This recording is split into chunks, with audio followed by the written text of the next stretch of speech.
Hi everyone, it's June 2nd, 2014. You really wouldn't believe the journey I've had this past weekend. I was working a fair in Washington State in Tacoma, and I think like 12 to 13,000 people showed up. And this is downtown Seattle. It really reeks of marijuana right now. So I've had a lot of unexpected things happen this weekend. I've driven around the fair, this thing in the United States called a gator, which is sort of like a delivery equipment type object that you would use to move things around on a farm, but did that among several thousand people. And then on the spot I had to rent a car for the first time ever. I've been to 30 countries, but I've never really gone outside of the public transportation system anywhere. And that was pretty wild because I really didn't know what I was doing. I had passengers coming from SeaTac and onto the Tacoma area. I don't think this is the original Starbucks, but it might be.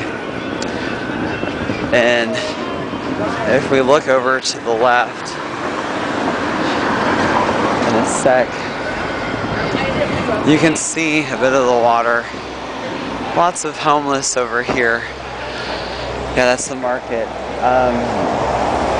Then today, I delivered several of my colleagues to their respective hotels here.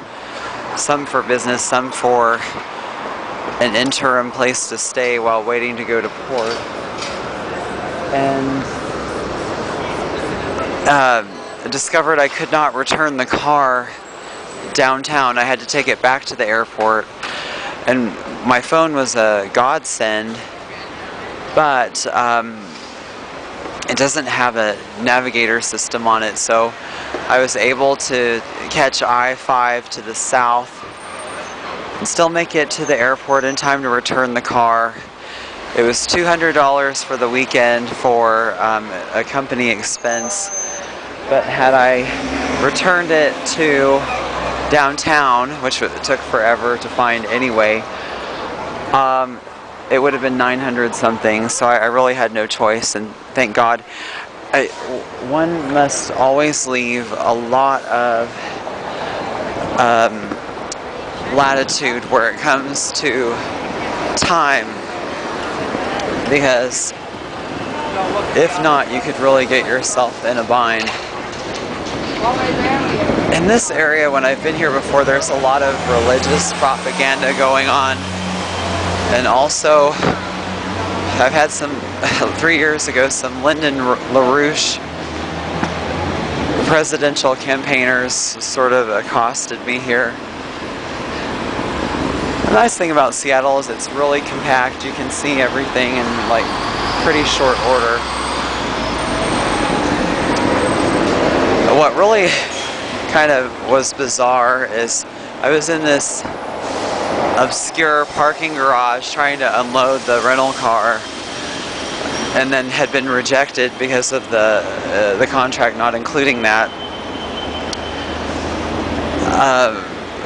However,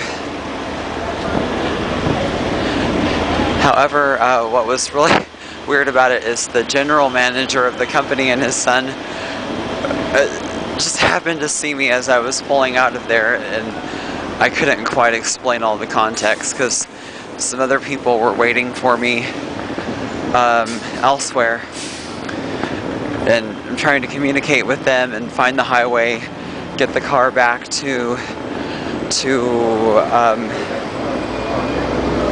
the spot it needs to go, or to the highway.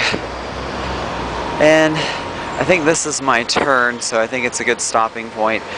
But also, sometimes in these company situations, when you're renting a car and putting it on the expense report, I guess they often don't. They tell you not to purchase separate insurance because the company will cover it anyway if there was an accident or some other kind of liability issue. But I had to take sort of a just take their word for it because everything was in my name. It still is in my name should any error be found in the meantime. And that, I'm still not really sure how legally they would work that out if an accident had happened.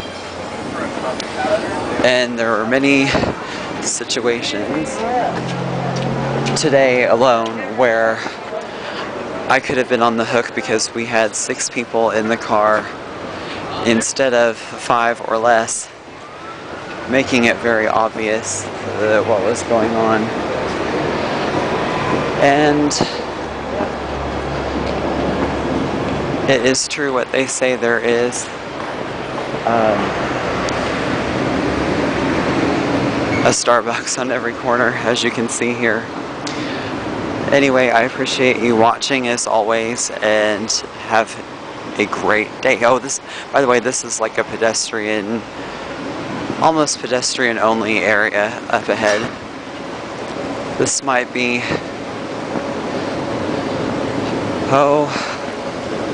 not Pioneer Square, but an important square.